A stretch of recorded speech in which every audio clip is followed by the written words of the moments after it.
So, hi, here I am with Gillian Seale. Gillian is a fantastic author and illustrator, but Gillian has been through a very, very interesting journey uh, with this working in corporate, having to make these big, big, vast changes within her life. So I want to really talk about those changes. And then interestingly, we often exchange on social media about getting into flow, getting into that zone where our talents and our challenges come together and we're totally absorbed by what we're doing, and all these creative juices just start to come to the fore, great ideas, and suddenly we don't know where the day is gone because we're actually enjoying tremendously what we're doing. But Gillian, this has been a journey for you, so please introduce yourself and tell us what caused this big change for you. Okay then, hi there, I'm Gillian Seale, and at school I really enjoyed my art, but I was never brave enough to make a career out of it. I thought I should stick to the subjects I got high grades in, like maths. So what I did when I finished school was I went on to university to study maths and then do accountancy. So I worked for one of the big accountancy firms, Deloitte, training to be an auditor, and I worked really hard for my exams to get through them because they're tough exams to get. But I was never very... Oh, that resonates with me, Gillian, because I too have been on those accountancy exams. So I too... Fun. Yeah, they're great fun, aren't they? They're real fun, yeah. Oh yes, and it felt good to succeed with getting through them, but I was never happy, and I never felt like I fitted in with the corporate world. Tried different jobs, but wasn't ever happy. And funnily enough, I would have never expected to switch to being an author, because at school that was the subject I struggled most with, was English, and I had help of a tutor. So it was when I was studying for my accountancy that I realised I had dyslexia, which explains why I struggled so much with it. And even now I need a very good editor with my books. But what I enjoy is the creative side of writing the stories, so coming up with the plots and the characters and putting the storyline together. And I think that's what I enjoy the most. So I do enjoy being creative. There's this tremendous change, and that's what really interests me, because I'm made up that you're living the life where your passion lies, and you enjoy it, and that comes out in the way you express yourself. But I'm interested in this because I'm one for constantly explaining the difference between the sort of mind wanting security, so holding and drawing you back, because it says to you, don't leave your comfort zone. We'll keep you here because you've got this security, this almost drug-inducing salary that comes in, and it's going to retain you within this place because you know it's there. But then the heart cries out for something more. And so tell me about this conflict. What was the point you suddenly came to and said, well, actually, I want to listen to my heart now because this is what I want to do? Yeah. Well, it happened about 7 years ago, and I remember when it happened because it was following the birth of my youngest child. And after she was born, I ended up in hospital for 2 or 3 months. And my diagnosis was postpartum psychosis, which is incredibly rare. I've not heard of it, Gillian, to be honest with you. Most people haven't. And when I became unwell, my family didn't know what was wrong. And I feel it's a shame, John, because I feel that they don't tell you in antenatal classes. They tell you about postnatal depression, but they never mention psychosis, and maybe they're afraid to. But if family were aware of it, if people were aware of it, they could spot the signs. She's not getting enough sleep. She's getting over anxious. We can see where this is going. We need to get her help straight away, because the sooner you get help, obviously, the better recovery you can make. And lots of people do recover from this with help of medication and support in the community. And I feel that there were two very important things that contributed to my recovery, John, which I think you'll find interesting to talk about, because firstly, there was the creative side. And when you're a busy accountant with a family, you don't have time to do much artwork. But while I was recovering, it took a few years. And while I was recovering, I made a journal of my artwork, and I used a new skill of calligraphy, which slows down your writing, and you can write inspirational quotes, so you engage the mind as you're writing very slowly, but you're trying to make the writing beautiful, and you're decorating it. So for me, part of the recovery was getting back into a creative route. Well, that's interesting. I've heard of this before. So it's like you take this small tentative step, but as you open this door, new opportunities start to come through, and you see new things, and you experience new things. Yeah, and you create new things. You create something that's never been created before, which I've really enjoyed.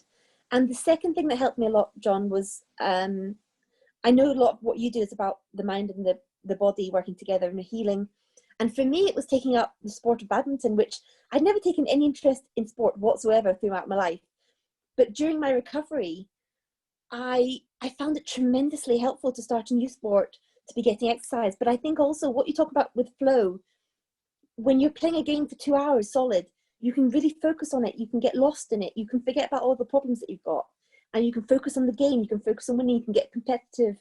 And I really got into it, but I felt better physically, and I think I improved I mentally love as well. the idea of the focus that it gives you. The two things that sort of cry out for me in this particular instance, we're talking about the focus as well. Once you are focused, the great thing about it is, you said you're in the zone, you're in that particular moment, or in the flow at that particular moment in time.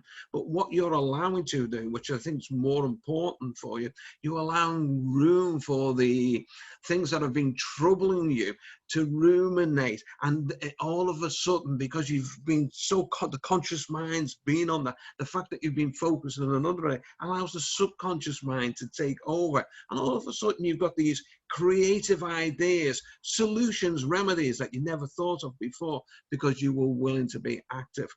So that's the first thing that I think is incredibly important. But the second thing I think is important about what you said was that is, ironically, well, I don't know about you, sometimes I can be lazy at the weekend, and I on a Sunday I'm more tired because I've been lying in bed. But ironically, when you're active, you have more energy. You create more energy because you're active. So the state of not being active actually makes you more tired. I think it's true, John. I think it's good to be kept busy, and I had a very busy schedule. And I think when I was playing badminton the most, I was playing up to 4 times a week. And I think my family thought I was a little bit obsessed with it. But I think it's because it made me feel so good. I wanted to play it as often as I could. When I had the chance, I would be on the court. It's a very sociable game as well. It gets you out and about meeting people and getting involved. And it was very enjoyable for me. Very enjoyable. I want to draw you back into the book now, because all of a sudden you're doing this calligraphy. New ideas are coming to you. But at this point in time, you're not writing a book. So how did that come about? That came about because I had a very good friend, my friend Elizabeth, who I met up with every Sunday to have lunch with. We would talk about books and things together, because we had a great enjoyment of reading that we shared. We'd sometimes even read books together as sort of a mini book club. But she'd been a friend for maybe 10 or more years, 15 years. And she was diagnosed with muscular dystrophy at the age of 11. So muscular dystrophy is an illness where your muscles get weaker gradually over time. So you find there's less that you're able to do. And I remember her telling me the story about how difficult she found it in school when it came to PE classes, physical education classes, and sports, when she didn't get picked for things, or she felt she was letting teams down if she wasn't. But I think nobody diagnosed her straight away, and everyone thought maybe she's not putting enough effort in. But in reality, she was trying as hard as she could. But she wasn't as fast or strong as everyone else. And I think in my story, there's a character that goes missing, and she helps all of her friends. And when they discover that she's not as physically strong or fast as everybody else, they then take turns to help her to find what her abilities are that she's good at. So it's all about focusing on your ability, what you're good at. When you have a disability, that means that you cannot do certain things you'd be expected to do. So I feel that the story is just about pixies and animals, and all of young kids would enjoy the story. It's fully illustrated on every page, but the story has got a deeper meaning about, my friend said to me, it's important to remember how we must depend on one another. Instead of being a world which says we have to be independent, strong independent, that's what you have to be. Actually, there's a lot to be said for helping out one another, supporting one another, depending on each other for what we need. And absolutely. I think we take it for granted sometimes that you're able to do things, but actually it's helping other people along the journey. And in the story, the characters help one another in lots of different ways. There's lots of different scenarios, ways in which they help each other. What sort of strikes me from what you're saying is that it's making room in your life. Often people think, oh, that's something additional. When you have a busy, busy life like you did when you were in corporate and you're having to do an audit or something, you're so busy, you're time pressured.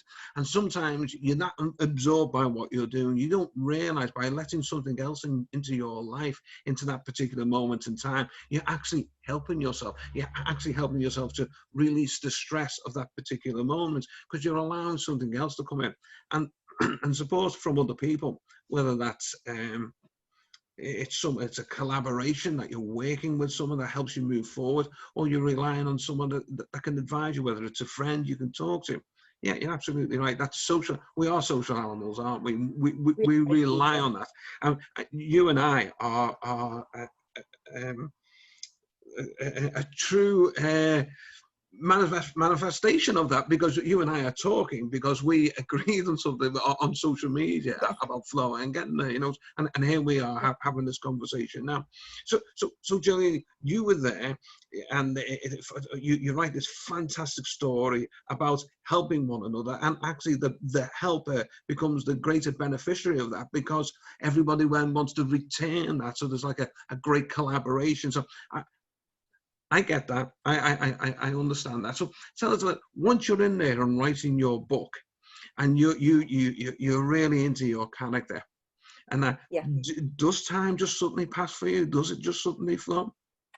Yeah, and I think even more so for me was doing the illustrations for the book, John, because I think I just got so much enjoyment out of creating a new picture for each scene of the book would have something different, and it was a challenge because you don't have something to copy. You have to create it in your mind, what you want it to be like. And then I think something I struggle with as an artist is I have a fear of starting on a picture, on illustration paintwork, in case it doesn't work out. And I don't know why I fear that, because most of the time it does.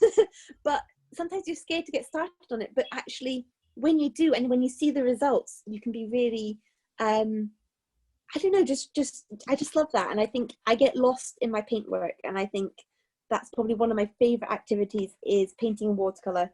It's the illustrations. Yeah. So obviously, I mean, that's coming out now in the way that you're expressing that to me, that you thoroughly enjoy that, But again, it's been in that zone, isn't it? It's been in that zone. Yes. and allow that to come through. Interestingly, you said sometimes you have a tendency to procrastinate, but once you've started, the ideas really come. And of course, it goes back to this: is there's no substitute for experience. The more that we do it, the more that your body just responds, and the subconscious mind just takes over. So each time you're doing it, it must be, I would have thought, easier to get into that flow, because your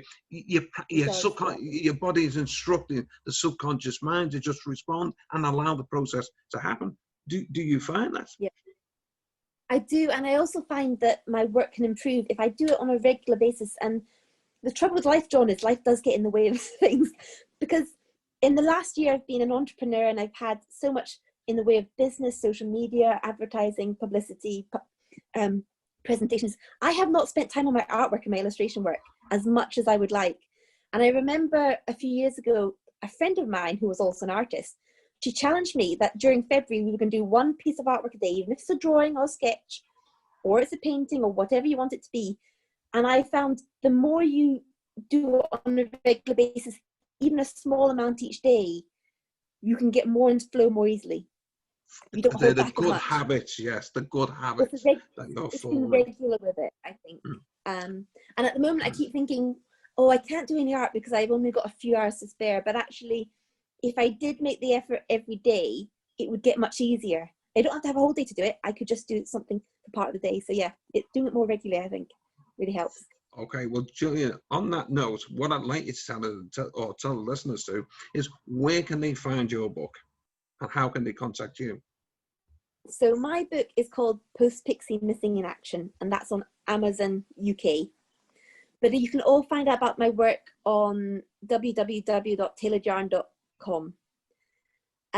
Because on there it's got lots of my illustration work, lots of information about the book, and about, as well, which I've not mentioned, is that after creating this book for my friend Elizabeth, her niece and nephew loved the book, and it's got so many details about her life that are hidden in the detail. It's like a fictional story about her reality of her life and what she's achieved, because she's done many things with her life. And after completing that book, John, I just had this inspiration that if I was to become a children's author, I wanted to get my inspiration from families. And if I chose families where children were bereaved, I could preserve memories of those families for those children who were going to grow up without somebody that they loved. And so therefore, this idea that I had, again, I didn't have any confidence about it, but I wanted each story to be individual and to help the grieving process. So to help